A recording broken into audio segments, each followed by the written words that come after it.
오후에 만나는 살맛나는 경제. YTN 라디오 생생경제.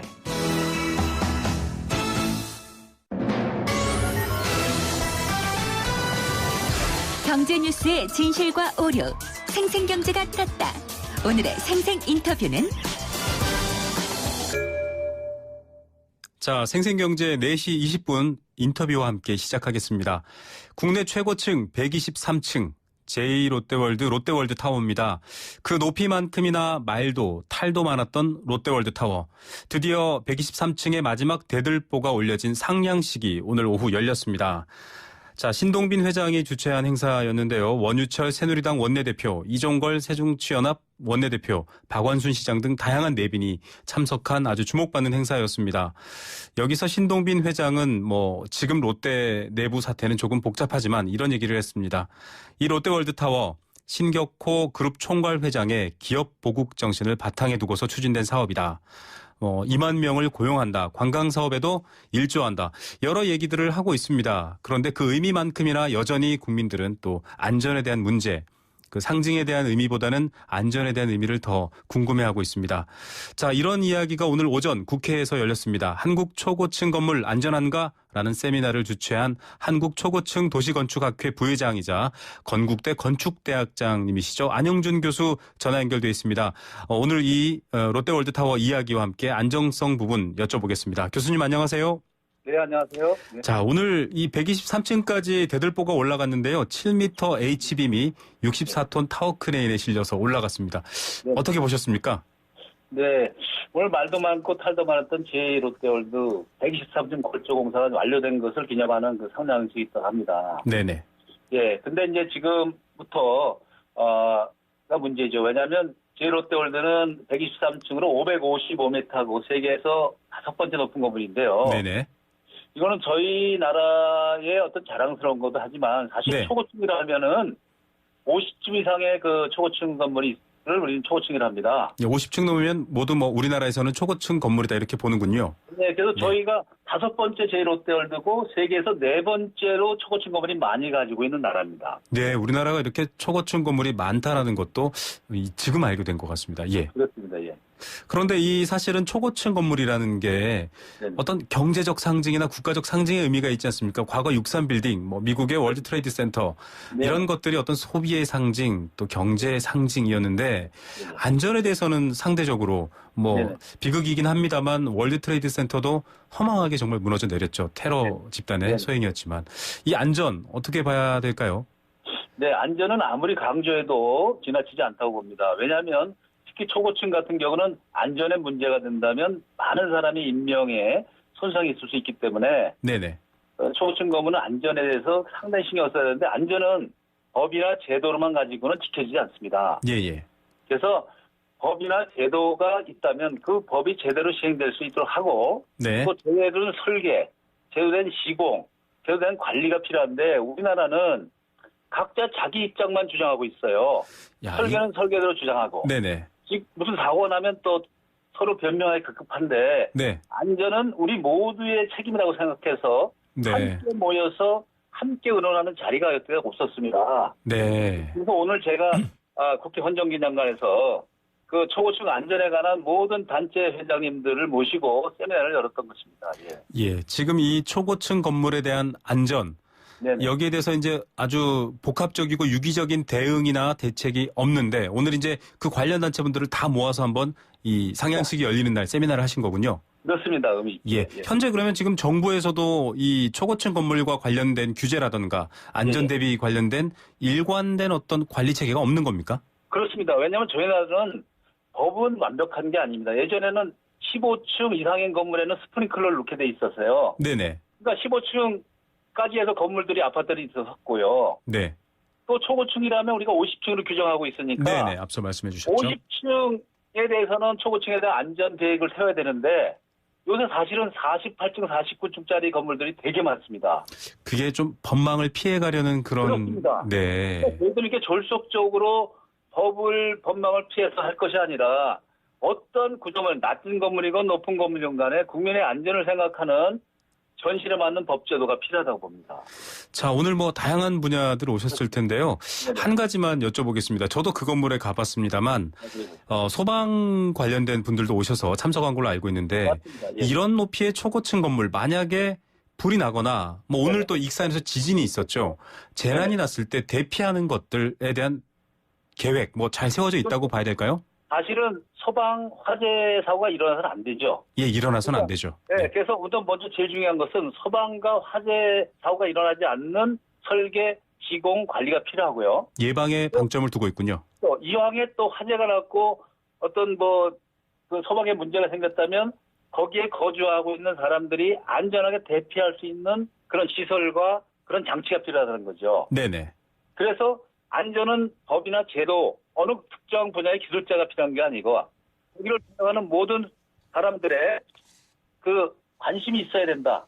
관심이 있어야만 안심할 수 있는 건물, 즉 안전한 건물이 확보될 수 있다는 결론을 얻었던 겁니다. 예, 지금 뭐 이제 말씀하시기는 참 조심스럽겠지만 네네네. 지금 건국대학교 건축대학장 안영준 교수님과 인터뷰를 하고 있는데요. 네네. 자, 롯데월드타워 123층 555m, 세계 네네. 5위 높이의 건물입니다. 교수님, 여러 가지 종합적으로 봤을 때 안전의 측면과 또 이 거주자들을 위한 측면을 봤을 때 100점 만점에 몇 점 주실 수 있습니까? 그러니까 벌써 질문 자체가 저는 정말 무의미한 질문이 있거든요. 네네. 왜냐하면 네. 모든 것은 데이터로 얘기해야 됩니다. 아, 데이터가 네. 없이 결론적으로 안전합니다. 어느 얘기해도 아무도 믿지 않습니다. 국민도. 네네. 데이터를 가지고 이 데이터가 나와서 안전이 확보됐습니다. 국민들 안심하십시오. 데이터를 제시해달라는 게 제가 일관된 얘기입니다. 아, 예. 제가 정말 전문가 우문 한 드렸는데 예, 현답을 주셨습니다. 예. 전문가 한 사람이 나와서 안심합니다 하다고 자기 목숨을 안심할 사람이 국민 한 명도 없습니다. 네. 한편으로는 그게 더 데이터가- 위험하다는 말씀이시군요. 그래서 네. 이런 데이터가 저는 그런 게 아니라 제1롯데월드도 국민들한테 사랑을 받으려면 네. 이런 데이터 때문에 안전합니다. 네. 데이터를 공개해달라는 겁니다. 네. 자, 이 초고층 빌딩이 이렇게 늘어나고 있고 또 사고도 자칫 일어날 경우에는 뭐 일어나서는 안 되지만 좀 어렵다 이런 점이 있는데 지금 말씀하신 것처럼 구체적인 데이터와 안전에 대한 확증이 있어야 된다. 이런 말씀이시거든요. 그런 현황은 어떻습니까? 그렇게 이루어지고 있는 부분도 있을까요? 그러니까 성수대교 산풍백화점 부셔지고 나서 시설물 안전관리 특별법이 만들어졌어요. 네네. 일정 규모 이상의 건물들은 우리가 안전점검, 안전진단을 하게 돼 있는데 그게 네. 20년 전이거든요. 네네. 그럼 20년 동안에 수많은 안전사고가 계속 일어나는 거죠. 그럼 법만으로 될 수가 있는 것이 아니고 네. 또 안전하다면 어떤 데이터가 제시돼야 하는데 형식적인 안전점검, 형식적인 안전진단 때문에 안전사고는 계속 발생되고 있다고 저는 생각합니다. 예. 저희 이 YTN에서도 특종을 했었었는데요. 뭐, 이 아쿠아월드에서 누수라든지 지하 균열 같은 얘기들. 이게 지금 말씀하신 것처럼 구체적인 데이터로 해결 방안을 얘기해 둔 게 아니다. 이렇게 말씀하실 수 있는 거죠. 예를 들어서 우리 레인롤즈사가 수족관을 이제 시공하고 설계했단 말이에요. 그게 네네. 이제 두바이에도 했던 회사입니다. 예, 예. 두바이에서 사고 났었고, 근데 제1롯데월드에도 사고 났잖아요. 네네. 근데 두바이하고 다른 것이 제1롯데월드는 그 지하에 변전소가 있습니다. 아, 예, 그러면 맞습니다. 만약에 넘친다면 넘쳐서 안 되겠지만 사고 나서 안 되겠지만 그런 더 큰 위험성을 안고 있기 때문에 국민들이 불안해했던 건데 바로 왜 안전한지를 데이터를 주고 네네. 이렇게 해서 안전하다는 것을 좀 제시해 주는 것이 저는 좀 아쉽다 이렇게 생각하는 겁니다. 예. 자, 일단 지금 상량식으로 이제 외부 골조가 완성이 됐습니다. 네. 자, 이렇게 완성된 상황에서 이제 1년 정도 또 내부 공사를 거친 뒤에 이제 개장을 한다. 이렇게 얘기를 하고 있는데요. 자, 1년 남은 시간 동안 그러면 안전을 더 확보하기 위해서, 확신하기 위해서 어떤 노력들 해야 될 것 이제 같습니까? 1년 후면은 이제 완전히 그랜드 오픈을 하게 되잖아요. 네네. 그 지금이야말로 제1롯데월드의 안전을 마지막 점검할 수 있는 지금 기회라고 보고 기간이라고 보고 네네. 왜냐하면 수많은 사람들이 사용하게 되니까 네. 철저하게 제1롯데월드가 가지고 있는 안전에 대한 점검을 하고 네. 만약 문제 있으면 보완을 하고 네. 일단 보강을 해야지만이 이게 앞으로 이것이 수많은 기간 동안 국민들로부터 사랑받는 제1롯데월드가 된다고 저는 봅니다. 그래서 남은 기간에 네. 더욱더 철저하게 안전점검과 안전진단을 하시기를 부탁드리겠습니다. 예. 그러면 이 이제 안전 점검과 진단의 주체는 그래도 정부가 될 텐데요.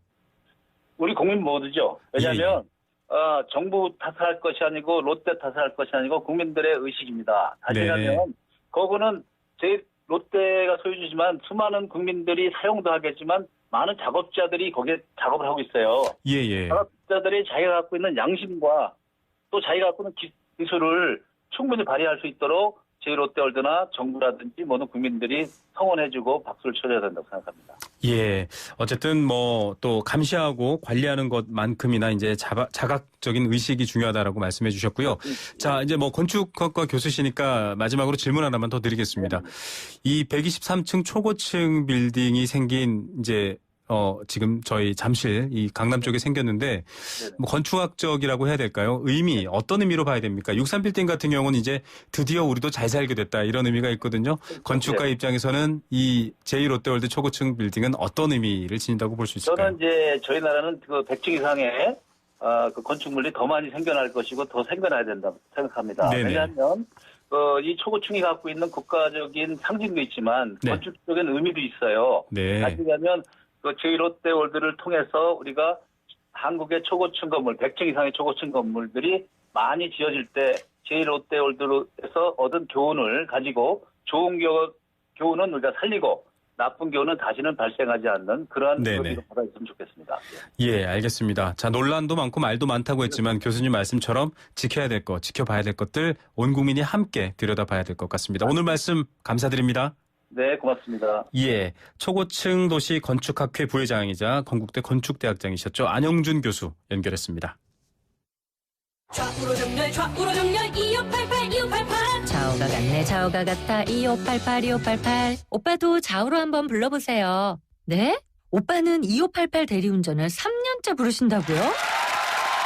언제나 어디서나 2588 박서연 인기 있죠? 2588 네, 생생경제는 5시까지 계속됩니다. 생생한 물가 소식 또 경제 뉴스를 뒤집어보는 깊이 있는 뉴스 인터뷰 여러 가지 준비되어 있습니다. 함께해 주시고요. 잠시 후에는 장바구니 생생물가 만나보겠습니다. 궁금한 점은 짧은 문자 50원, 긴 문자 100원이 부과되는 휴대전화 우물정 0945번 또 YTN 라디오 앱 예스를 통해서 함께하실 수 있습니다. 여러분들의 다양한 의견들 보고 있습니다. 소개를 아직 못해드릴 때도 있는데요. 계속 사연 보내주시기 바랍니다. 잠시 후에 뵙겠습니다.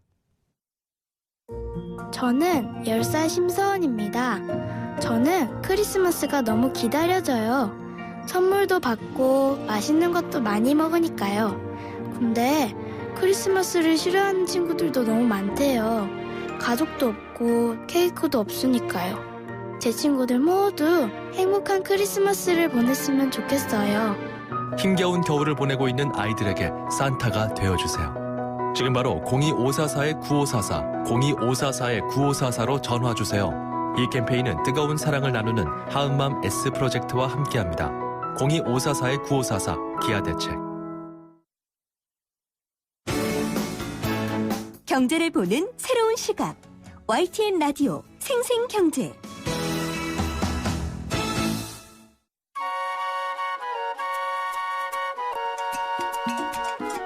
알뜰한 주부의 풍성한 식탁을 위한 시간 한 주간의 물가 정보를 전해드립니다. 장바구니 생생물가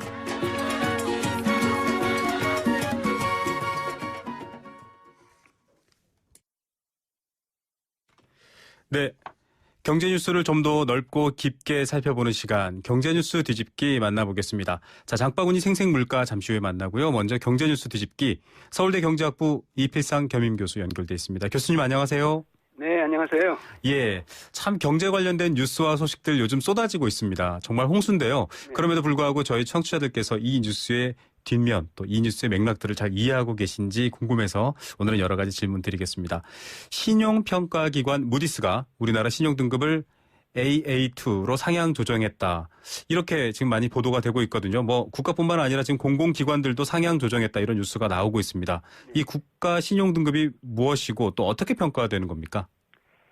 그 한 나라가 다른 나라에 진 빚을 얼마나 잘 갚을 수 있나 그 상환 능력을 등급으로 매기는 것이 국가 신용 등급인데요. 네네. 신용 평가에서마다 조금씩 다르긴 합니다만은 신용도가 아주 높은 나라를 AAA, 우수한 나라를 AA, 그리고 양호한 나라를 A 이런 순서로 등급을 매깁니다. 네. 현재 세계 각국에서 신용 등급을 매기는 회사는 무디스, 스탠다드 앤 푸어스, 피치스 이렇게 3대 회사가 있는데요. 이 중에 이제 무지사가 우리나라 신용등급을 AA2로 이번에 이제 매긴 겁니다. 그런데 AA2는 그 전체 21개 등급 중에서 세 번째로 높은 것이거든요. 그러니까 우리나라 이제 신용도가 아주 높다 이렇게 평가를 한 겁니다.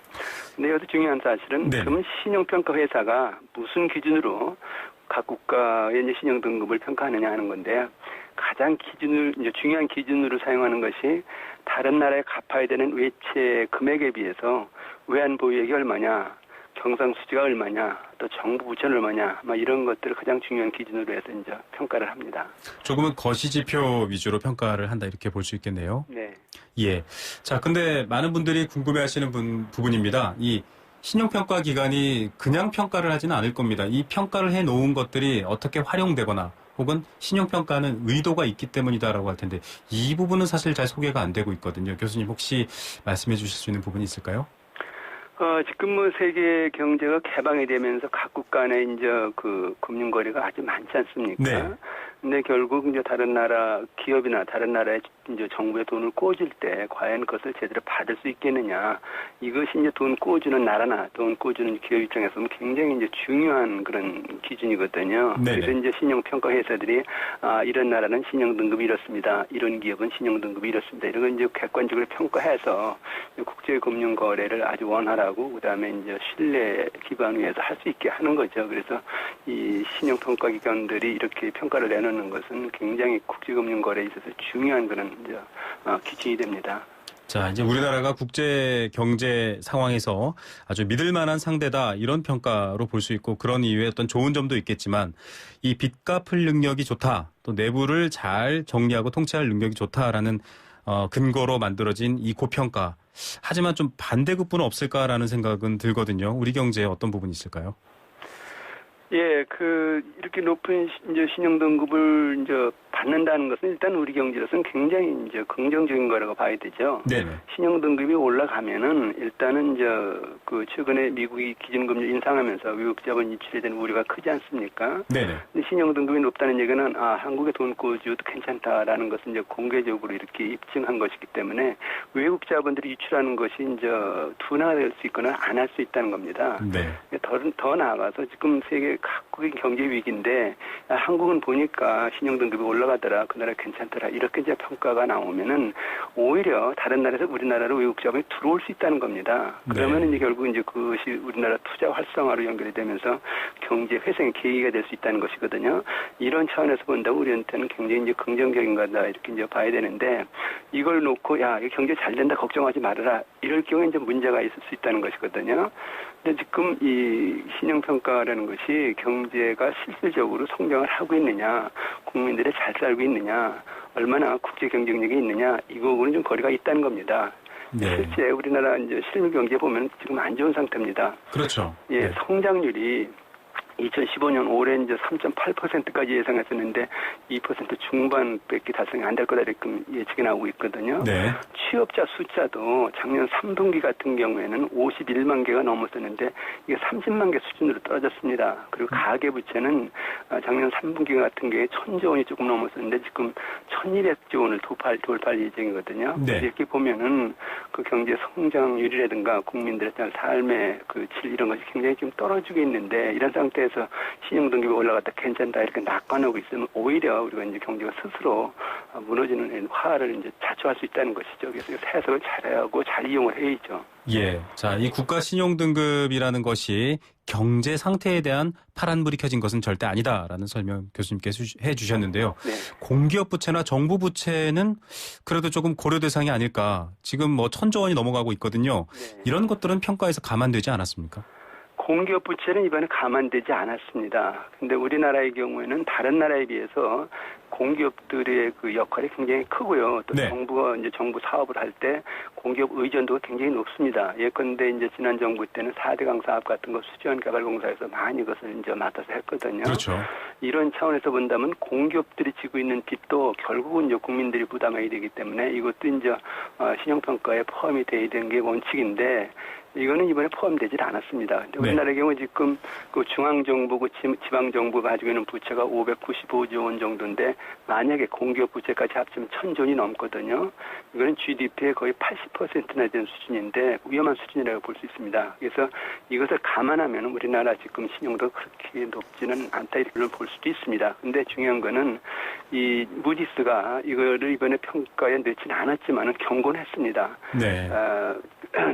나중에 이제 재정이 악화돼서 정말 정부 부채가 많고 제대로 이제 타원 능력이 없으면 신용 등급이 떨어질 수도 있다 이렇게 이제 단서까지 붙였거든요. 네, 그래서 단서가 붙어졌죠. 예, 이 공기업 부채에 대해서 우리가 심각하게 생각해야지 이번에 뭐 좋은 평가 받았다간 빠졌다 이렇게 그냥 단순하게 낙관적으로 보면 이제 큰 이제 화를 입을 수가 있죠. 예, 뭐 성장, 고용, 소득, 부채 등 실질적인 경제 지표 좋지 않다. 앞서도 말씀해 주셨지만 특히 뭐 한계 기업, 한계 가구, 즉 이자도 해결할 수 없는 위험 상황에 처한 경제 주체들이 늘어나고 있습니다. 그래서인지 97년 외환 위기 떠올리시는 분들 많거든요. 네. 그때도 외환 보유가 안전하다라고 했는데 뚜껑 열어보니 정말 현실은 그렇지 않았습니다. 네. 이번에도 뭐 안전하다, 3천억이 넘는 외환이 있다라고 하는데 어떻게 믿어야 될까요? 혹은 좀 걱정을 더 해야 되는 상황입니까? 예, 참 그때 97년에 외환 위기가 올 때 오히려 그 국제 신용 평가 회사들은 우리나라 신용 등급을 굉장히 높게 평가를 했습니다. 1995년 5월 그러니까 IMF 위기 오기 전 1년 반 정도 됐을 때인데 이때 스탠다드 앤 푸어스는 우리나라 신용 등급을 A+에서 AA-를 상향 조정을 했습니다. 예, 그때도 사상 최고였죠. 그때도. 예. 그러면요. 그리고 이제 그 1996년 6월 그러니까 IMF 오기 이제 1년여 전쯤인데 그때 피치사는 우리나라 신용 등급을 AA-로 이제 전체 등급 중에서 5째 등급이라는 아주 높은 등급을 매겼거든요. 그리고 이제 1997년 3월 그 IMF 위기가 거의 이제 시작될 때였는데 그때도 무디스 이 회사는 우리나라 신용 평가를 A1 이렇게 높게 평가를 했는데 네. A1도 전체 등급 중에서 5째 등급이 아주 높은 수준이거든요. 네네. 그래서 그때 우리나라는 그 당시로서는 최고의 신용 등급을 받았는데 이게 어떻게 된 것인지 IMF 위기가 왔다는 얘기인데 이게 무슨 얘기냐면 결국 이것이 그 당시에 가지고 있는 수치상으로 봤을 때 외환보유액 등이 외제를 갚을 수 있느냐 그런 단순하게 계산만 해서 이렇게 평가했다 이렇게 볼 수밖에 없고요. 네네. 더 나아가서 중요한 것은 이 신용평가 회사들이 평가를 할 때 자료를 과거 자료만 이용한다는 것이지 미래를 예측하는 것이 아닙니다. 그러니까 그 전에 나타난 숫자상으로 보면 괜찮았다 이렇게 결국 평가를 내는 건데 지금도 그런 면에서 굉장히 우리가 경계를 해야 됩니다. 뭐냐면은 지금 위기의 내관이 소위 말해서 3대 부채인데 가계부채, 정부부채, 기업부채. 네네. 이 가계부채가 1200조 원 돌파할 예정이고요. 정부부채도 1000조 원이 넘고요. 기업부채도 지금 2500조 원 이렇게 이제 추정이 되는데 네. 우리나라는 뭐 부채 5000조 원의 부채 공업이다 이런 어떤 별명까지 있습니다. 그런데 맞습니다. 만약에 지금 미국이 금리를 인상해서 외국 자본이 빠져나가기 시작한다. 기업들이 투자를 못한다. 그다음에 가계와 그다음에 기업들이 이 고금리를 부담하지 못하고 부도나가기 시작한다. 그러면 정말 걷잡을 수 없는 또 다른 환란을 겪을 수도 있다는 것이거든요. 그래서 네. 이번 어떤 그 신용등급 평가를 계기로 해서 우리는 이제 위기는 그 걱정 없다 이렇게 생각하면 굉장히 이제 문제가 있습니다. 예, 지금 뭐 교수님께서 말씀해주신 이 부분이 핵심일 것 같습니다. 자, 신용평가라는 건 지나간 과거를 평가해서 이야기하는 것이고요. 앞으로 다가올 위험에 대해서는 전혀 또 예측에는 도움이 되지 않는다. 이렇게 말씀해 주셨습니다. 네네. 그럼에도 불구하고 이 신용등급 상승된 것, 일단 단기적으로는 좀 긍정적인 효과 가져올까요? 일단은 우리로서는 이게 아주 다행스러운 일로 지금 해석을 해야 되는데요. 네. 우리 경제 지금 가장 큰 그 불안 요인이 그 미국의 금리 인상 때문에 나타나는 외국 자본 유출입니다. 네. 외국 자본 유출이 본격화되면은 증권 시장이 이제 혼란스러워지고 심지어는 무너지면서 기업들이 제대로 투자도 못할 뿐만 아니라 그 결국 기업들의 연쇄부도가 나타날 수가 있는데 지금 네. 우리나라 기업들 보면은 그 영업이익을 벌어도 이자도 못 갚는 좀비 기업이라는 그 기업들이 전체 기업의 15%가 넘습니다. 그래서 그렇죠. 이 기업들이 연쇄부도가 나면은 경제가 정말 그냥 쓰러질 수가 있다 이렇게 볼 수가 있는데 다행히 이번에 이제 신용등급이 오르니까 외국 자본이 일단 빠져나가는 건 주춤할 거란 얘기고요. 더 나아가서 우리나라가 여기서 우리 경제 이렇게 살린다 이런 산업 발전시킨다 이렇게 투자 활성화한다면 외국 자본이 더 들어올 수 있는 여지도 생겼다는 것이거든요. 그렇게 치면은 이번에 이제 다행스러운 일로 받아들이고 여기서 이것을 그냥 받아들이기만 할 것이 아니라 이런 때 우리가 새로운 산업 발굴하자, 새로운 투자 네. 활성화시키자 이렇게 새로운 정책을 내놔서 외국 자본이 그래 한국 와서 투자하자 이런 어떤 이제 여건을 만드는 게 더 의미가 있다는 거죠. 예, 일단 외부에서 만들어 놓은 이 긍정적 신호에 우리 내부적인 또 적극적인 대응을 해야 된다 이 말씀이신 것 같습니다. 네네. 예, 특히나 아까 말씀하신 것처럼 외국 자본이 빠져나간다거나 혹은 뭐 대출을 상환할 능력이 줄어든다던가 개인 가구로 치자면요. 이렇게 좀 저희가 이 돈의 흐름이나 변동에 대한 뭐랄까요, 맷집이 약하다고 할까요? 너무 위기에 대한 대응이 너무 부족한데 네. 이 부분을 좀 근본적으로 개선해야 될 필요도 있지 않을까요? 가장 중요한 것이 경제가 산업 구조가 튼튼하고 일자리를 창출하는 능력이 있다 할 경우에는 네. 외부에서 어떤 여건이 닥쳐도 경제가 꿋꿋이 이겨냅니다. 근데 지금 우리나라 기업들 보면은 이제 뭐 조선이나 철강 등 이런 주력 산업이 지금 무너지면서 산업 구조 자체가 지금 아주 불안한 상태고요. 그렇죠. 그다음에 경제 자체가 이제 대기업 중심으로 돼 있다 보니까 일자리가 제대로 만들어지지 않거든요. 네네. 그러니까 실업자가 지금 많이 양산되고 있고 특히 청년 실업들은 심각하거든요. 그다음에 여기에 이제 어쩔 수 없이 빚을 얻었으니까 가계부채가 지금 폭증을 하고 있고요. 그러니까 우리 경제가 대외에 어떤 충격이 왔을 때 흡수할 수 있는 능력이 지금 거의 없다는 겁니다. 네. 그렇다고 친다면은 그래 지금 이것이 그 구조적인 위기다. 그러니까 우리 경제 구조 한번 제대로 개혁하자, 체질 한번 개선하자, 새로운 산업 한번 발전시키자 해서 어떤 새로운 어떤 패러다임을 가지고 경제를 이제 바꿔 나가야 국민들이 희망을 가지고 일도 하고 그다음에 경제가 경쟁력이 생기는데 지금 그런 어떤 비전이 잘 안 보이는 것 같아서 좀 걱정이 됩니다. 예.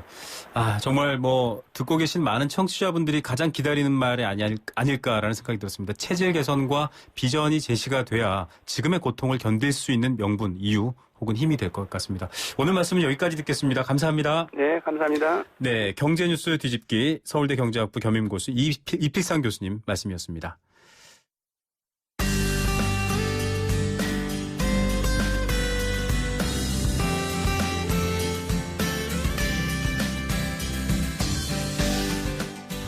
YTN 생생경제와 함께하시면 어려운 시대를 잘 헤쳐가기 위한 친절한 동행을 만날 수 있습니다.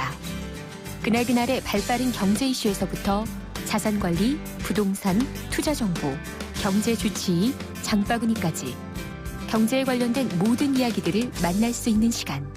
YTN 생생경제. 월요일부터 금요일까지 오후 3시 10분에 여러분을 찾아갑니다. 서울 경기 FM 94.5MHz로 들으실 수 있고요. 모바일 앱 예스를 통해서는 인터뷰 전문 보기와 무료로 사연 보내기도 가능합니다. 언제 어디서나 당신과 함께하는 경제 이야기. YTN 생생경제.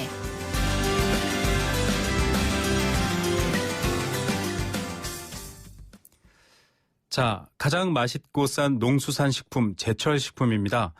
현재 제철식품은 무엇이고 또 한 주간 재래시장과 대형마트에서 어떤 식품이 싼지 알뜰 주부를 위한 생생한 물가 정보를 알려드리는 시간 마련했습니다. 저도 퇴근하면 주부로 변신하는데요. 아주 재미있는 코너 유용하게 잘 들어봐야 될 것 같습니다. 장바구니 생생물가 한국농수산식품유통공사 김시아 대리 연결돼 있습니다. 안녕하십니까? 네, 안녕하세요. 김시아입니다. 네, MC가 갑자기 바뀌어서 당황하셨겠습니다. 네, 그래도 뭐 장바구니 물가 익히 아신다고 하셔서 네네. 재밌게 할 수 있을 것 같습니다. 예, 요리 요즘 남자들 요리 안 하면 네. 굉장히 집안 생활이 어려워집니다. 그래서 이 남성 운전자분들 또 직장인분들 귀 쫑긋 세우고 들어보시기 바랍니다. 자, 오늘은 직접 현장 가까이 다녀오셨네요. 견학까지 갔다 오셨다고요?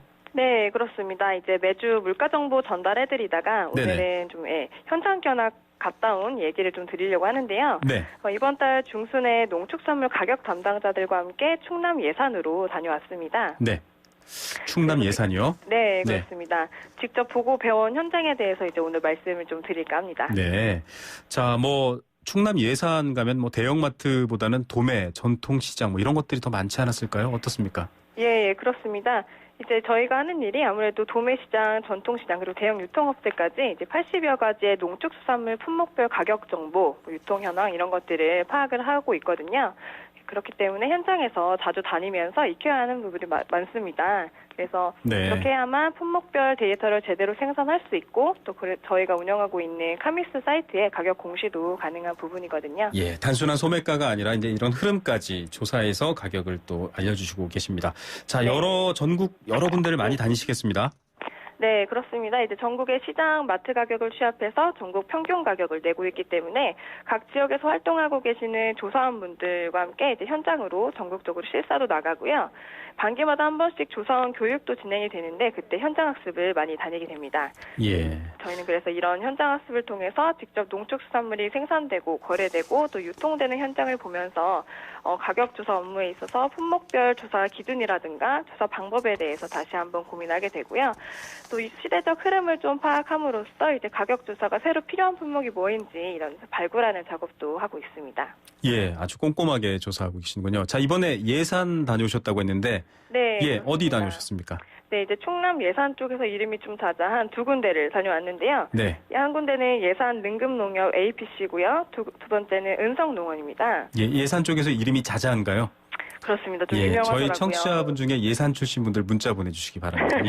예, 소개해 주시죠. 네, 그래서 먼저 예산 능금농협에서 능금이라는 말 들으면 딱 떠오르는 게 있으시죠? 예, 능금, 사과. 예. 네, 맞습니다. 바로 사과인데요. 예산은 사과가 워낙 유명한 지역이기 때문에 뭐 예산 사과, 능금 사과 하면 많이들 아시는 것 같아요. 네. 네, 또 여기서 APC라는 것은 이제 산지 유통센터라고 보시면 되는데 네. 해당 농산물이 각 농가에서 출하돼서 들어오면 당도 선별 작업, 뭐 크기 구분 작업 등을 거쳐서 등급을 정하고요. 그 등급별로 구분된 농산물을 포장한 후에 각 수요처로 내보내는 역할을 담당하고 있는 센터라고 보시면 되겠습니다. 네, 이 생산된 농산물을 이제 처음 유통 단계를 거치게 된 게 APC다 이렇게 이해하면 되겠군요. 자, 가보셨을 때 한창 뭐 사과에 관련된 작업이 있었겠네요. 네, 그렇습니다. 이제 저희가 방문했을 때는 사과 중에서도 이제 종류가 많잖아요. 사과도. 네네. 예, 이제 늦가을쯤부터 나오게 되는 후지 사과의 선별 및 포장 작업이 한창 진행 중이었습니다. 네. 그래서 이곳 예산 APC의 저온 저장 능력은 약 1,180톤 정도이고 또 하루에 선별되는 양이 5톤 정도라고 하니까 규모가 상당히 큰 곳이었어요. 네네. 예, 그래서 그리고 이제 그 소장님께서 마지막에 해주신 말이 있었는데 예. 사과는 껍질째 먹어야 맛있다는 말이 가장 기억에 남네요. 예, 껍질째 먹어야 영양소도 가장 많다고 하고요. 네. 예, 그렇다고 합니다. 그것보다 더 맛있게 먹는 방법도 있습니다. 어떤 예, 건가요? 좋아하는 사람과 함께 먹어야 됩니다. 예. 자, 이번에는 죄송합니다. 네네. 자, 은성농원 다녀오셨다고요? 네, 그렇습니다. 이제 은성농원은 예산 지역에서 꽤 유명한 사과 농원이자 와이너리입니다. 네네. 네, 1987년부터 사과 농장을 운영하면서 사과 재배에도 힘쓰고 있고 또 생산된 사과를 각 수요처에 납품하는 업무도 하고 또 그 사과를 이용해서 각종 음식도 만들어 판매하는 레스토랑도 보유하고 있습니다. 굉장히 다각화됐네요. 그렇죠. 네네. 네, 또 거기에다가 사과잼이나 파이 같은 가공품을 만들어 볼 수 있는 체험 시설도 있고요. 네. 여기에다가 또 주조 기술도 보유를 하고 있습니다.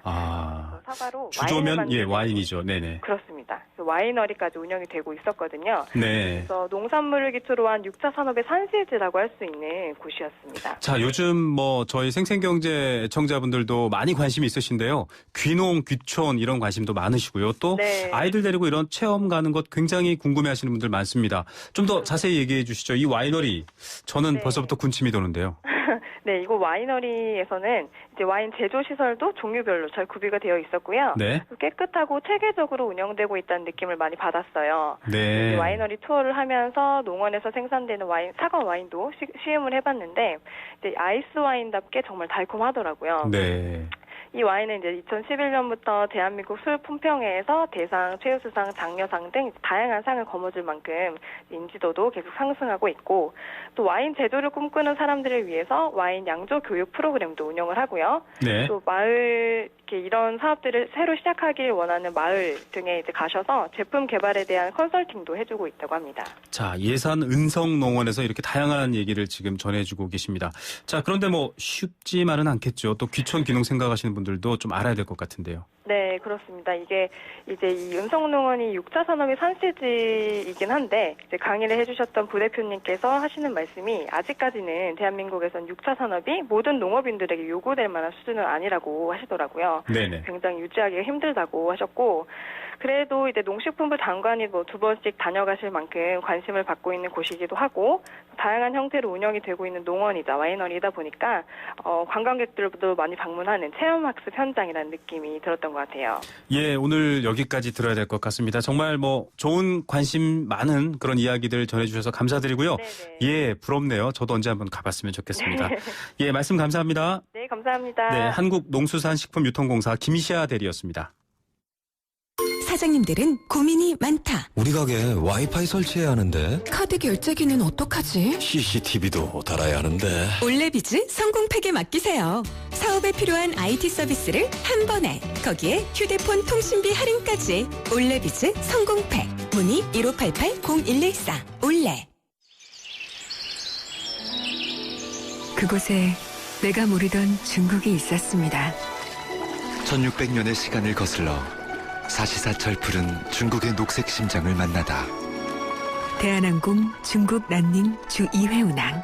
Excellence in flight. Korean Air. 저예요. 대성 보일러 모델 김성령. 가스비 대성 S라인 보일러라면 어렵지 않아요. 스마트폰에 손가락만 까딱하면 가스비 걱정 안녕. 대성 S라인 콘덴싱 기술과 IoT 기술이 만나 가스비 초간단 절약. 대성 S라인 IoT 보일러. 메리 크리스마스. 전지현이에요. 12월에 산타 되는 법. 하나, 파리바게트를 찾는다. 둘, 사랑하는 사람을 떠올린다. 셋, 케이크를 준비한다.